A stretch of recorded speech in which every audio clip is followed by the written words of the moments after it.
Dans cette vidéo, on va voir les 5 raisons pour lesquelles votre bien immobilier ne se vend pas. Allez, c'est parti!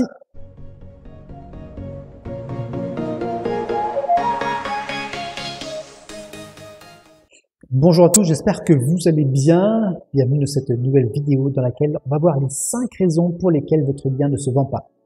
Avant ça, je vous invite à vous abonner à ma chaîne en cliquant sur le bouton en bas à droite de votre écran et aussi à cliquer sur la clochette de notification pour recevoir mes prochaines vidéos immobilières.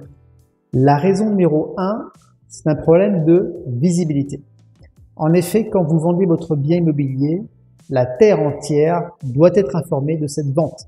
Le souci, c'est quand on est un particulier, on va communiquer sur PAP ou Le Bon Coin. Ça veut dire que malheureusement, vous allez capter qu'une seule partie des acquéreurs potentiels. Alors bien sûr, on peut remédier à ça en multipliant les sites de diffusion, comme bien sûr Le Bon Coin, mais aussi Se Loger, Paris Vendu, tous les autres sites sur lesquels sont les acquéreurs aujourd'hui. On peut mettre pourquoi pas des petits prospectus, des petits flyers dans les boîtes aux lettres ou dans les commerçants de proximité. On peut aussi mettre un panneau à vendre aussi au balcon ou à la fenêtre pour informer les voisins aux alentours. Vous l'aurez compris, l'idée c'est de multiplier les canaux de diffusion pour informer la terre entière que votre bien immobilier est à vendre. Le problème numéro 2, c'est souvent la mise en valeur du bien immobilier. Il m'arrive quelquefois de voir des photos de biens à la vente qui sont juste catastrophiques, qui ne mettent pas du tout en valeur le bien immobilier.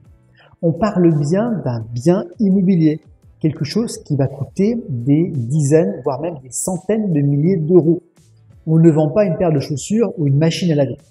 Donc il faut vraiment prendre le temps de mettre en valeur son bien immobilier. Ça veut dire qu'il va falloir le dépersonnaliser. Il faut le ranger et bien sûr le nettoyer de façon à ce que les photos soient les plus belles, les plus réussies possibles, car c'est la première chose que vont voir les futurs acquéreurs.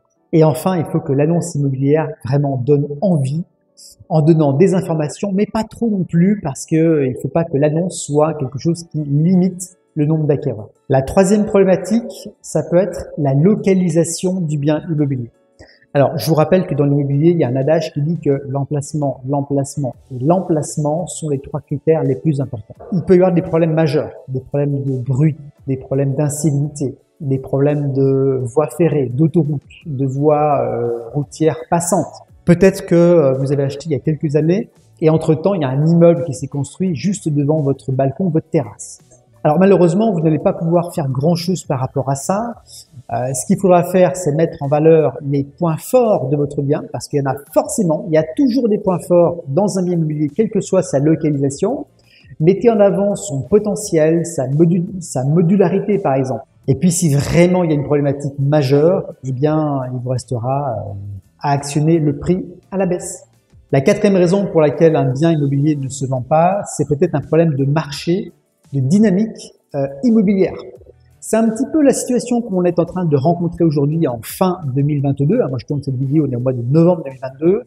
Le marché est en train de se retourner. On se rend compte qu'il y a des biens immobiliers qui ne répondent plus vraiment à la demande actuelle.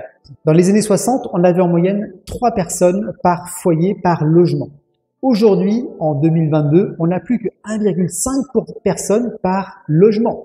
Les grandes surfaces aujourd'hui, les T5 et T6, sont peut-être plus difficiles à vendre aujourd'hui pour de la résidence principale. Il faut trouver d'autres marchés possibles. Alors pour ce type de biens de grande surface, on peut les commercialiser différemment en les vendant à des investisseurs par exemple qui pourront faire de la colocation sur ce type de bien. Donc là encore, il va falloir mettre en avant la modularité du bien, le potentiel pour capter de nouveaux acheteurs sur de nouveaux micro-marchés. 5e facteur qui fait que votre bien ne se vend pas, c'est le prix. Et oui, le prix, le nerf de la guerre. Alors peut-être que le bien a été mal estimé, peut-être qu'il a été surestimé tout simplement. Quelquefois, les vendeurs conditionnent le prix de vente à leur futur projet. N'oubliez pas aujourd'hui que les acquéreurs sont ultra informés. Il est quasiment impossible de vendre un bien aujourd'hui au-dessus du prix du marché, sauf coup de cœur. Si vous vendez votre bien, si vous avez des visites mais pas d'offres, c'est que vous êtes au moins à 5% au-dessus du prix de vente. Si jamais il n'y a pas de visite du tout, c'est que vous êtes au moins à 10% au-dessus du prix de vente, du prix du marché. Et puis, il faudra prendre en compte aussi une négociation potentielle qui est comprise entre 3 et 5%. Alors, on a vu qu'il y a principalement 5 facteurs qui peuvent bloquer la vente immobilière. La bonne nouvelle, c'est qu'il y a 3 facteurs dont vous avez la maîtrise. C'est la visibilité, c'est la mise en valeur, et puis c'est le prix. Si vous adaptez ces 3 facteurs, si vous les optimisez, eh bien, il y a quand même de fortes chances que vous vendiez votre bien sans trop de difficultés. Attention, ne pas oublier qu'un seul de ces 5 facteurs peut bloquer la vente immobilière. Il y a un facteur que vous maîtrisez par-dessus tout et qui va conditionner vraiment la vente du bien immobilier, c'est le prix. Si jamais on est face à des difficultés particulières, si on n'arrive pas à trouver l'acheteur, eh bien c'est clair que si on ajuste le prix, si on baisse le prix, eh bien il y a quand même de fortes chances qu'on arrive à capter davantage d'acquéreurs potentiels. Voilà pour cette vidéo qui, j'espère, vous aura apporté de la valeur.